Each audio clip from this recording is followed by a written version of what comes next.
Hey ladies and gentlemen, welcome back to our episode. C'est un nouvel épisode du podcast Turning Together, qui est un podcast bilingue depuis cette année. Et notre podcast aide les jeunes femmes adultes à s'autonomiser et aussi au travers d'astuces pratiques de vie et en se basant sur des principes de la foi chrétienne. Yeah, so la Bible, c'est quand même notre lanterne, notre repère. Alors, je suis Keira. Je suis toute seule aujourd'hui pour cet épisode, Corinne étant en récupération. Donc, on va faire un format un peu différent, mais tout aussi excitant et intéressant. Donc, aujourd'hui, on va explorer un sujet essentiel qui est drum roll. Comment aligner nos ambitions personnelles avec notre foi. Ça, c'est un sujet qui me parle tellement parce que la question de l'ambition a toujours été une question qui est un peu centrale à mon parcours. Et à l'époque, on avait fait un programme, je pense en 2018, je crois, 2017, qui s'appelait Authentique et ambitieuse. Donc, la question de l'ambition, tu vois, c'est toujours été centrale un peu sur comment moi je me déploie, étant moi-même quelqu'un de très ambitieux. Alors, je sais qu'avoir des rêves et des objectifs élevés, c'est une bonne chose. En réalité, c'est une bénédiction, je pourrais dire. Mais ça peut être difficile souvent de trouver l'équilibre entre ce qu'on veut réellement, nos aspirations et, en vrai, notre relation avec Dieu. Dans cet épisode, on va donc discuter sur est-ce que c'est vraiment possible de réussir, entre guillemets, hein, parce que la réussite, ça varie d'une personne à l'autre. Mais est-ce que c'est possible de réussir sans compromettre nos valeurs spirituelles? Et après, il y a tout ce qu'il y a comme doute. En vrai, en fonction des cours dans lesquels on se retrouve, euh, les réflexions varient sur c'est quoi être ambitieux. Il y a des personnes qui vont être pro une vie d'abondance, entre guillemets, où ils ont tout et bien plus que ce dont ils ont besoin, et c'est ça la base. Il y a des personnes qui sont pro une vie ascète, où ils ont juste le minimum, le minimalisme limite. Et pour eux, vivre au-delà de ça, c'est un peu comme limite de péché, quoi. Donc voilà un peu toutes les réflexions qu'on va avoir sur comment gérer les doutes, la pression sociale, tout en restant aligné avec notre foi. Et je pense que ça va être intéressant comme réflexion parce que moi, je me sens directement concernée sur la question ma carrière, mes ambitions et Dieu. Donc, il y a plusieurs exemples dans la Bible déjà d'entrée de jeu qui nous montrent un peu des personnes qui ont été des personnes de foi, mais qui avaient aussi un impact, quoi que ce soit dans la vie de l'église locale, mais aussi juste dans la société, tu vois. Quand, quand Jésus il appelait ses disciples, par exemple, c'était pas des chômeurs pour la plupart, ils avaient des activités, des gars qui faisaient des tentes, des pêcheurs, enfin, des gars, ils faisaient des trucs, médecins, you know. Donc, ils faisaient des choses, ils poursuivaient une vision, et puis Jésus leur a dit, viens et suis-moi. Et après, un peu plus dans l'église locale, du coup, l'église primitive, on avait des exemples, par exemple, de femmes comme Priscille, qui, en vrai, était une femme d'affaires, si on veut mettre en termes 2025. C'était une boss lady, en vrai, avec son mari Aquilas. Et ouais, ils ont vraiment pu allier tout ce qui était entrepreneuriat avec mission spirituelle de soutien à l'église et travail dans les ministères. Donc, je pense que c'est, c'est correct de dire qu'il y a une base biblique pour une ambition saine, right? Euh, donc, Josué 1, 8 nous dit que ce livre de la loi ne s'éloigne point de ta bouche, en Louis II, version Louis II, médite-le jour et nuit pour agir fidèlement selon tout ce qui est écrit, tout ce qui y est écrit, car c'est alors que tu auras du succès dans tes entreprises, c'est alors que tu réussiras. À partir de ce verset-là, on voit clairement comment il y a un pattern en fait qui est montré au travers de ce verset. Après, la Bible, c'est tout un livre, hein, donc il y a plein d'autres exemples, plein d'autres précisions sur comment avoir de la réussite, comment avoir une ambition. Déjà, même la question, pas juste de la réussite, mais la question d'avoir une ambition saine.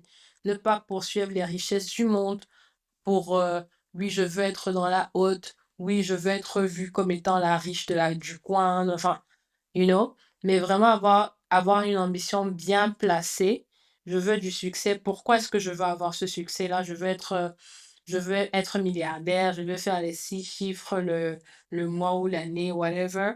Pourquoi? Moi, c'est souvent la question qui me permet de faire mes check-ins personnels où je me dis: «OK, ouais, j'ai envie d'évoluer dans ma carrière, j'ai envie de voilà, j'ai envie que mon coaching, ça décolle, que ça que ça devienne le gros truc qui est dans ma tête, que ça qui est pas encore la réalité que je vis». Mais je me questionne très souvent sur moi, mes motivations et c'est ça qui me permet de parfois quand je sens que je suis pas très dans une motivation qui me convient, je me dis: «OK, il faut que je creuse. Pourquoi est-ce que j'ai cette motivation-là?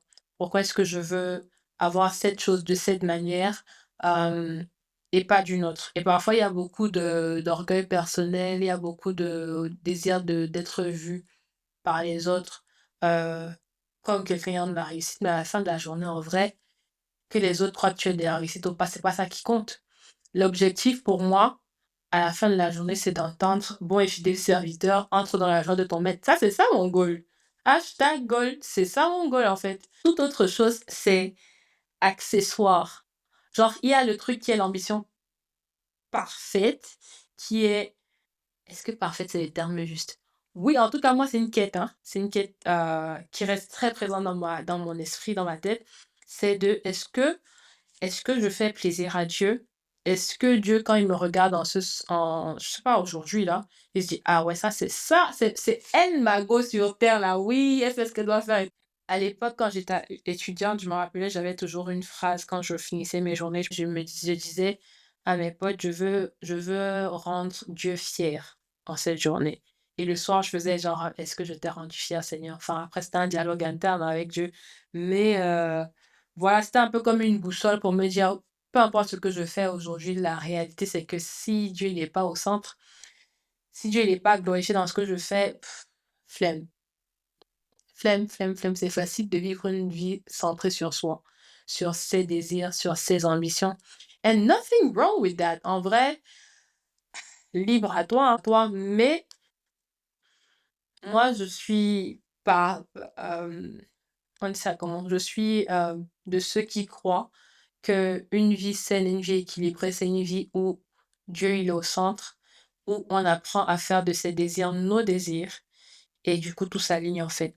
Même quand on a le Matthieu 6,33, le fameux verset, cherchez premièrement le royaume de Dieu et sa justice, et toute autre chose vous viendront par la suite. Donc, il y a the one thing qu'on doit rechercher, the one thing qui doit être justement le cœur de notre ambition, je pense. Et après, les autres choses, c'est accessoire. Mais malheureusement, notre grille d'évaluation de succès, de réussite, de brissance, comme on dit au Cameroun, c'est des choses qui sont les choses accessoires et on perd de vue l'essentiel.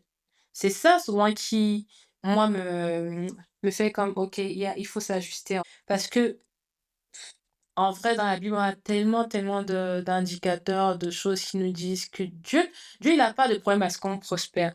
Il y a des gens qui sont vraiment anti-prospérité, je comprends pas, et je veux même pas rentrer dans le débat théologique. Dieu, il veut qu'on soit bien. Quand il a créé son jardin Éden, c'était le Seigneur vit que tout était bon. You know, like Dieu, il fonctionne pas avec les trucs bizarres en fait. Je ne suis pas de ceux qui veulent un style de vie de pénitence. Je suis pas de cette école. Je pense que le Seigneur, il veut que nous prospérions. Je crois que Dieu lui-même est un Dieu qui est entier, qui est intègre. C'est ça les attributs de Dieu. C'est complet, la plénitude en fait. Et quand je parle de prospérité, une fois de plus, je parle pas de richesse, diamants, voitures, machin. Je parle pas de biens matériels. Je parle de all-round prosperity, c'est-à-dire que euh, 3 genres que tu prospères comme prospère l'état de ton âme.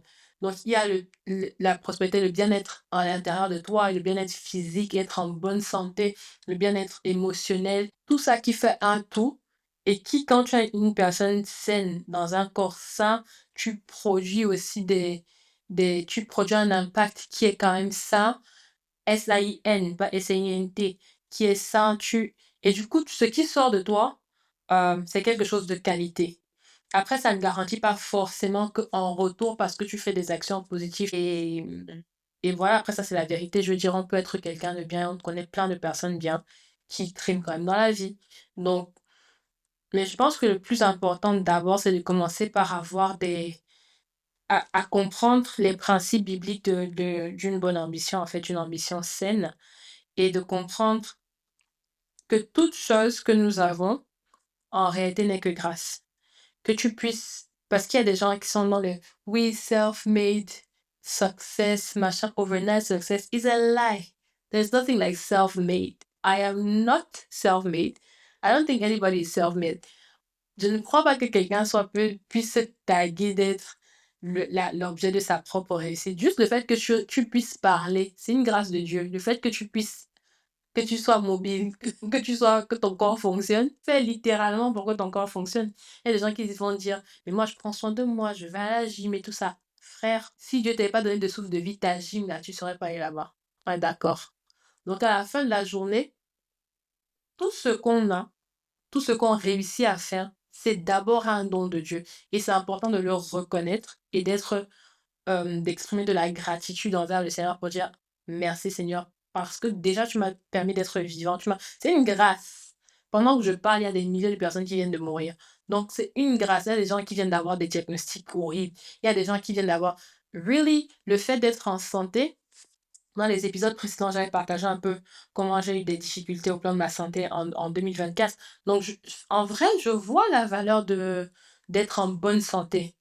Et ça, c'est important de comprendre que l'une des premières ressources que Dieu nous a données, c'est qu'il nous a formé un corps. Il nous donne des corps qui fonctionnent.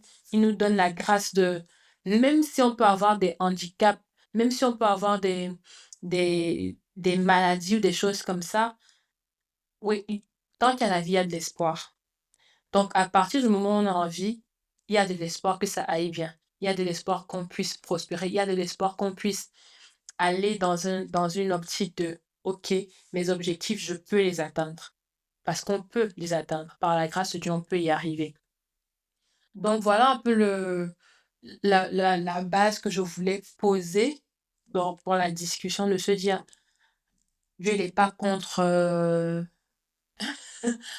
ma réussite, si je veux dire ça comme ça. Je n'ai pas contre ma réussite. Je pense, si on revient sur les principes bibliques, c'est vraiment des motivations du cœur de trouver pourquoi est-ce que je veux réussir sur ce format-là. Parce que c'est important de déjà identifier qu'est-ce que j'entends par réussite, moi, dans ma vie. Si je me dis, vas-y, dans 10 ans, on écrit un article sur moi et l'article parle de ma réussite. Qu'est-ce que l'article dirait? Et ça, c'est un exercice simple que tu peux faire chez toi, c'est d'écrire cet article et après de te dire pourquoi du coup est-ce que j'ai écrit ça? Qu'est-ce que ça m'apporte au fond de mon âme? Est-ce que ça m'apporte de la joie, de la fierté? Est-ce que ça caresse mon ego? Est-ce que ça me donne de reconnaître plus la grandeur de Dieu? Enfin, du coup, de vraiment faire un examen personnel sur tes motivations profondes. Parce que tant qu'on ignore nos motivations, il y a plein de choses qui peuvent aller tous azimuts. Mais c'est bien d'être centré sur pourquoi est-ce que ça, c'est important pour moi. Pourquoi est-ce que devenir CEO, par exemple, c'est important pour moi. Il y a des personnes, elles n'en ont rien à foutre de devenir CEO. Elles peuvent vivre leur vie, les 15 prochaines années de leur carrière au même poste, dans la même boîte. Sans problème, hein. Jésus est sur le trône. Il n'y a pas de souci, genre, alléluia, amen, quoi. Mais il y en a d'autres, au bout de 3 ans, même pas, ça commence à être en PLS, genre, non, en fait, faut que ça bouge. Faut que ça bouge. Et du coup, c'est important de ne pas se tirer une balle dans le pied, parce qu'on va pas non plus se réduire et se morfondre. Il y a des désirs, même les désirs, les aspirations dans nos cœurs, c'est le Seigneur qui, dans une certaine mesure, les permet de germer en nous. Donc, c'est important de toujours revenir à pourquoi est-ce que je fais ça? Qu'est-ce que je recherche au fond? Qu'est-ce que ça me rapporte? Et est-ce que c'est complètement correct par rapport à ma foi, à mes valeurs? Ou bien c'est plus un alignement qui fait sens par rapport aux valeurs du monde? En fin de lumière, on ne veut pas vivre nos vies en fonction des valeurs du monde, clairement pas. Mais plus les valeurs de Dieu, les valeurs de la Bible, du royaume. Nous sommes des ambassadrices du royaume. So we are representing a kingdom here on earth. En tout cas, est-ce qu'on peut être ambitieuse et spirituelle? Absolutely yes, please. Je crois que c'est une question de trouver son équilibre et de trouver comment allier sa vie spirituelle, ses croyances, ses valeurs à l'ambition et les aspirations futures qu'on a. Après, dans un monde qui est compétitif, par exemple en milieu professionnel, où c'est un endroit où on se fait des coups bas, où c'est un endroit où tout part en vrille, c'est souvent à ce moment-là qu'il faut voir est-ce que moi, parce que je vais évoluer, je fais des coups bas aux gens, ou bien je vais évoluer, mais de façon clean. Est-ce que je vais évoluer, je sors avec mon boss, ou je vais évoluer de façon clean? Est-ce que je vais, c'est à ce moment-là que on voit vraiment la force des valeurs et pourquoi c'est important de d'évaluer ses motivations. En vrai, dans un parcours, je me rappelle, moi, quand j'ai commencé ma carrière, mon père m'avait dit, ma fille, tu vas avoir beaucoup de problèmes dans ta carrière parce que tu es une belle femme. La phrase, ça m'avait tellement choquée. J'étais en mode, oui, toi, tu es mon père, tu dois être supportive, Mais en vrai, il m'avait dit une vérité vraie. C'est-à-dire que quand on dit ce que les vieillards voient assis, le jeune, même sur un arbre, il voit pas là. Ça, je voyais pas ça. C'est quand j'ai commencé à avoir des obstacles en entrant dans les bureaux, à avoir des gens qui te font la cour à tout va. Tu vas dans une réunion, tu vas en mission, les gens qui t'appellent dans ta chambre d'hôtel la nuit, machin. You know, tu te rends compte que, ok, en vrai, c'est ça. Et des situations où c'était comme conditionné, où on me dit, on me dit pas clairement parce que je suis quand même quelqu'un d'assez stern quand je travaille, mais où on te laisse des sous-entendus de, en fait, tu peux avoir bien plus juste si tu passes dans ma chambre d'hôtel, you know. And I'm like, non. Garde tout ce que tu veux me proposer. Les prochains voyages, être sur un panel, machin. J'en ai pas besoin. La vérité, j'en ai pas besoin. On s'est croisés à cette mission-ci là. C'est pas toi qui m'as fait venir. C'est la force du travail et la grâce de Dieu. Et je continuerai de cette manière-là. Merci et au revoir. Est-ce que c'est difficile de, de voir des opportunités nous passer juste parce qu'on n'a pas voulu se compromettre? Absolument. Absolument. Il y a des moments où je me suis assise comme ça, j'ai dit à Dieu, Seigneur, toi-même, j'espère que tu vois la preuve de mon amour parce que la vérité, j'aurais pu changer ma vie avec cette petite décision-là. Personne n'allait savoir. Moi, seule, qui devait savoir? J'allais sortir puis je dis, Alléluia, gloire à Dieu, Jésus est vivant, nobody knows. À des moments, je te dis, ok, là, je vais pas franchir cette ligne parce que par intégrité. C'est aussi simple que ça. Par intégrité. C'est pas que j'ai pas. Parfois, la tentation, elle est là, elle est vraie. On a même envie. On a même envie. Je connais des histoires des gens qui se retrouvent dans des situations de flirt avec les collègues, les trucs comme ça. Et tu te dis, Mago, n'oublie pas que de base, tu es chrétienne, fille de Dieu. Donc, tu vas tranquillement m'arrêter ces petits textos-là. Parce qu'on ne veut pas faire naître ce qui ne doit pas être enfanté. La Bible dit, fille de Jérusalem, ne rêvez pas l'amour qui dort. Je crois que l'une des choses aussi qui aide pour gérer les défis dans le milieu du travail, c'est d'avoir des mentors. Moi, par exemple, je travaille avec un coach professionnel. J'ai travaillé avec, ça fait peut-être quelques mois qu'on travaille plus ensemble. On a travaillé pendant 4 ans et ça m'a aidé. Ça m'a aidé pour faire ma transition professionnelle, changer de poste, changer de pays, oser appliquer pour certains postes, etc. Et ouais, avoir des mentors, c'est important. Avoir des gens qui nous motivent, ça peut être des femmes, ça peut être des hommes, tant qu'on sait gérer dans la limite. Mais avoir des personnes qui sont way ahead, qui ont un regard sain par rapport à là où on veut aller, qui peuvent voir des angles morts que nous ne voit pas et qui peuvent du coup nous donner des conseils, nous donner des pistes, nous ouvrir des portes. Je reviens à l'histoire d'Esther sans Mardoché Lago. Ça va être chaud. Ça allait être chaud. Il fallait quand même un Mardoché qui est du milieu du palais royal, qui connaît les ins and outs, qui connaît les plans de Haman, Il fallait un insider. Donc, même en milieu professionnel, ça c'est aussi du coup une interpellation pour nous de même comment on se prépare, comment on prie, de dire à Dieu, Seigneur, si je commence un nouveau job, ou bien pour le mois qui commence, l'année qui est en cours, mets-moi en contact avec des personnes qui ont une longueur d'avance, des personnes qui peuvent avoir un droit de regard. Ou bien si tu as une relation avec un mentor, par exemple, qui ne fonctionne pas bien, c'est l'occasion de prier pour ça et de demander à Dieu de restaurer la relation, la confiance, voilà, enfin, par rapport à ton besoin, tu élèves une prière. Le Seigneur qui entend dans le secret exaucera, si c'est sa volonté. Donc, je pense, pour faire face aux défis, on ne fait pas face aux défis professionnels seul. C'est pas l'idéal. Il y a des gens qui sont en mode, non, moi, ma carrière, je la gère seule et tout ça. Why? Genre, Dieu, notre Dieu, il est le Père, le Fils et le Saint-Esprit, Dieu. Pourquoi toi, tu veux fonctionner seul? Parenthèse fermée pour les femmes qui aiment trop la solitude, là. La communauté, ça aide pour garder ta foi on fire et ton évolution au plan professionnel qui continue d'avancer. Après, je crois qu'il y a des moments de doute. Comment est-ce qu'on gère les moments de doute? On a envie de tout lâcher.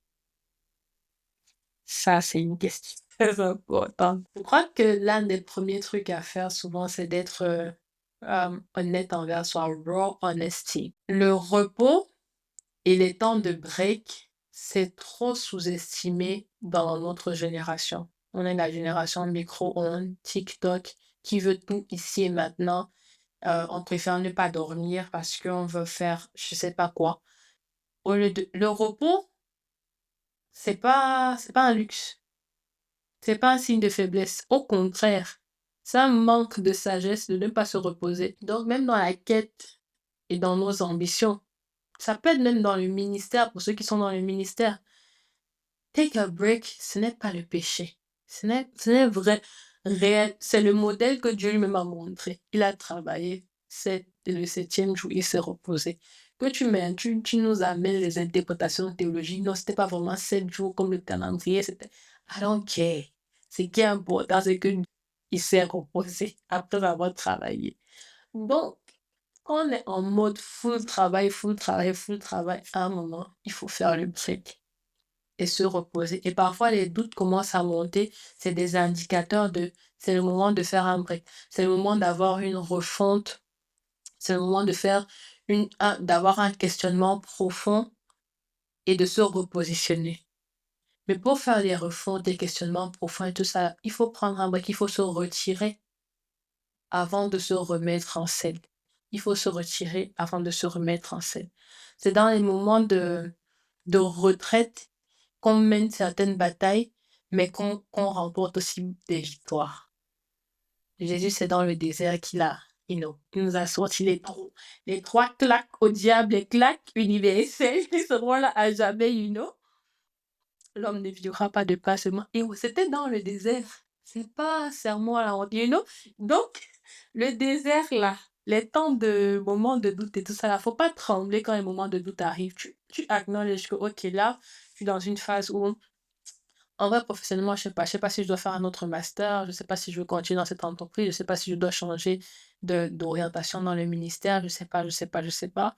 Est-ce que mon entreprise, je la continue en entrepreneur full-time? Est-ce que je cherche un job part-time? Est-ce que je fais remote work? Est-ce que ça va arriver? Et c'est OK que ça arrive, c'est les rythmes de la vie. Mais c'est juste reconnaître, OK, là, je suis dans une phase, une saison où c'est pas très clair. Donc, j'ai besoin de clarté. Pour avoir la clarté, j'ai besoin d'être posé dans ma tête.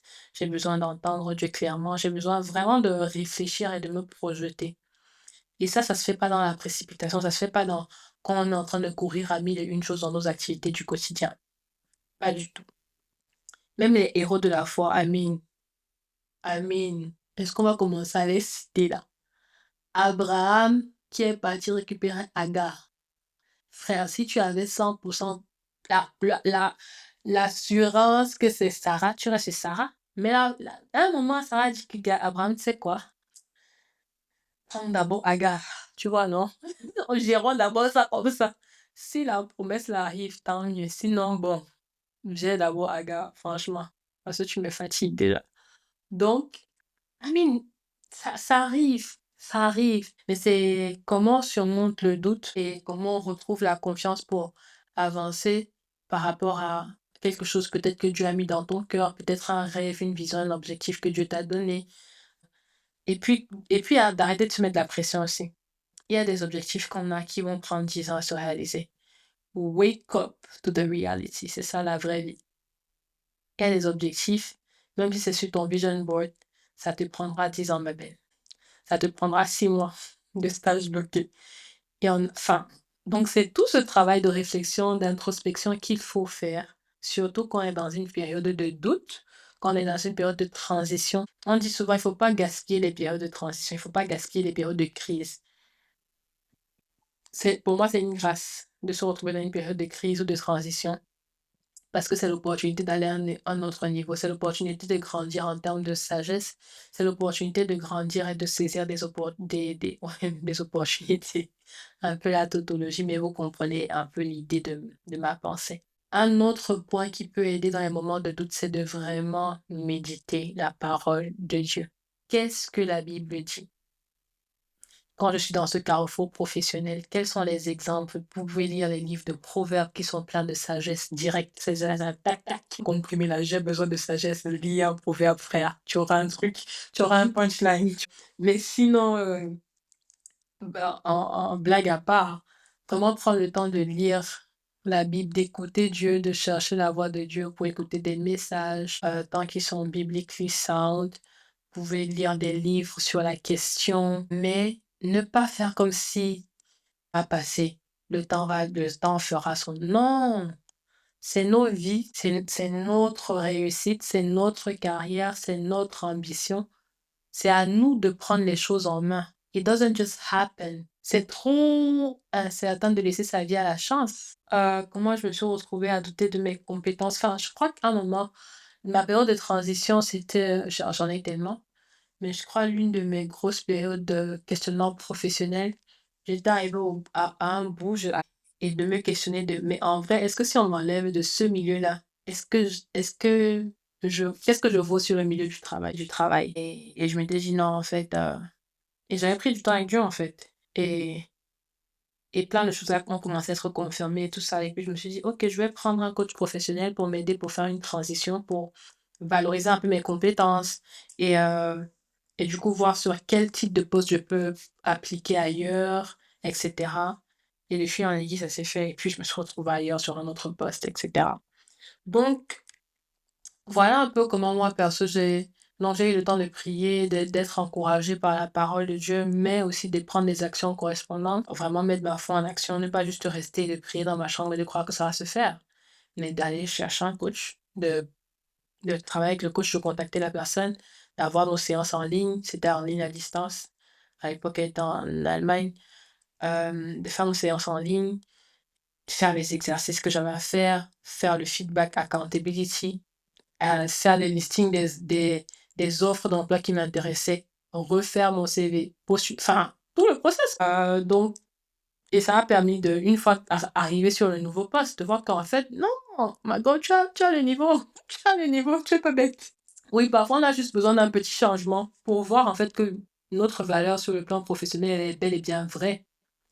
Parfois on reste trop longtemps à un poste et la routine, tout ça fait qu'on a l'impression qu'on s'est abruti et qu'on a, vas-y quoi. En vrai, peut-être du coup le syndrome de l'imposteur entre.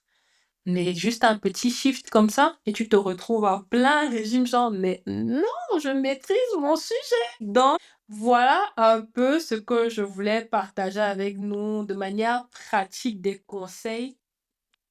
Prenez le temps de prier, de vous fixer de nouveaux objectifs en demandant à Dieu de vraiment guider votre ambition, de vraiment purifier vos motivations et que tout ce qui est de la chair, tout ce qui est des désirs charnels, tout ce qui est des désirs mal placés du monde, on va le dire, qu'il les enlève. Et si vous-même, en faisant votre analyse personnelle, vous voyez qu'il y a plein de trucs qui, en fait, n'ont rien à voir avec les ambitions de Dieu, avec les intérêts de Dieu, rien à voir avec le royaume, de demander, faites le travail et enlevez ça. C'est une des raisons pour laquelle j'ai créé mon planner, petit instant de pub, que j'espère. C'est un planner qui est antidaté, donc vous pouvez l'utiliser toute l'année, à n'importe quelle période de l'année. Mais le planner, le Destiny Planner, c'était aussi dans l'intention de ramener l'essentiel dans mon quotidien. Est-ce que je suis en train de faire des disciples? Est-ce que je contribue à l'avancement du royaume de Dieu sur la terre en 2025? Sinon, meuf, réactive-toi, ma belle. Remets-toi en selle. Mais on peut pas juste vivre comme si notre vie nous appartient à nous, si on fait ce qu'on veut. Il y a un royaume à faire avancer. Il y a un Dieu à honorer. OK. Après, autre conseil, c'est vraiment de s'entourer de personnes qui partagent les valeurs. Dans ce podcast, on parle tellement de communauté. Corinne et moi, on est copines, on est sœurs. C'est la communauté. Accountability partners. Ouais. Donc, quand je suis faible, c'est elle qui, quand elle va pas, c'est moi qui, voilà. On se, on aurait pu faire, on aurait, sans cette communauté, être entouré de personnes qui ont les mêmes valeurs, le podcast n'aurait pas été lancé. Simplement. Parce que moi, j'avais l'idée et tout, mais les idées, on en a plein. Hein. On en a plein. Après, il faut trouver les gens avec qui tu peux faire ça. Et vice-versa, hein. Pareil pour elle. Il y a plein de trucs que c'est grâce à la communauté qu'elle, par exemple, This Gratitude Challenge qu'elle fait chaque année avec Martha.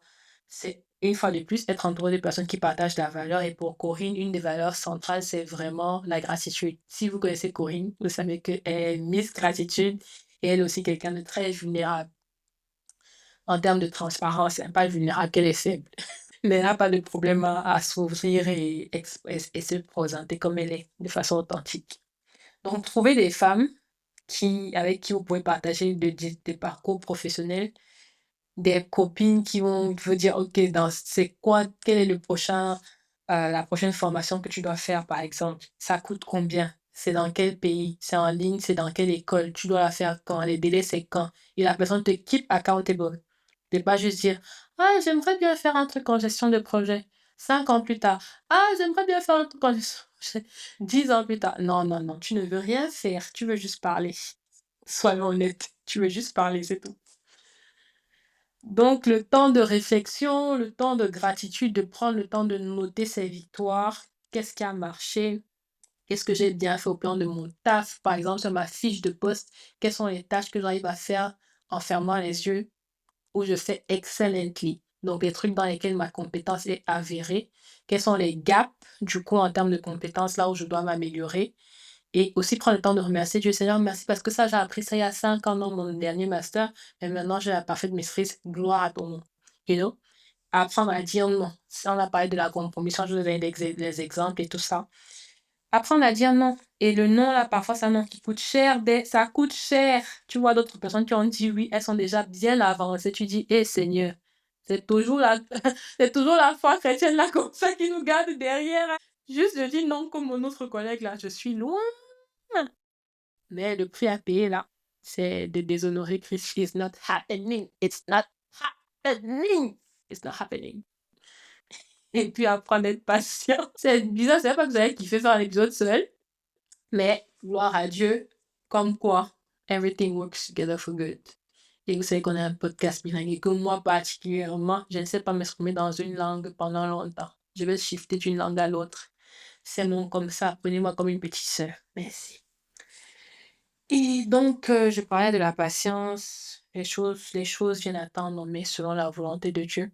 Et parfois, le Seigneur, il nous garde dans un même poste pour une raison. Tu vas postuler 1000 fois, et on va t'appeler à la dernière minute, on va te dire qu'on a pris un autre candidat. Demande à Dieu, Seigneur, qu'est-ce que j'ai à faire ici que je ne comprends pas? Explique, je fais pardon. Comme ça, je me libère de ma tâche et j'avance. Donc, sachant que les bénédictions de Dieu, de toute façon, elles viennent à autant marquer. Et continue de garder la foi avec des actions qui correspondent. Donc, voilà, je ne crois pas que ça allait être si long que ça, mais j'espère que l'épisode vous aura plu. Si toi aussi tu as un carrefour de ta vie, de ta carrière, sache que tu n'es pas seul. On est plein à ces carrefours-là. Certains aujourd'hui, d'autres ça fait 3 mois, d'autres dans 3 mois on va être un carrefour. Mais continue d'avancer avec foi, avec plein d'intentions et surtout avec la confiance en Dieu. Sur ce, merci d'avoir écouté le podcast. Si cet épisode vous a inspiré, s'il vous plaît, partagez-le avec une amie, une connaissance. Laissez-nous un avis sur la plateforme que vous écouterez, que ce soit Spotify ou Apple Podcast. Et laissez-nous des commentaires, laissez-nous des étoiles. Et à la prochaine fois pour le nouvel épisode qui sera pour le coup en anglais.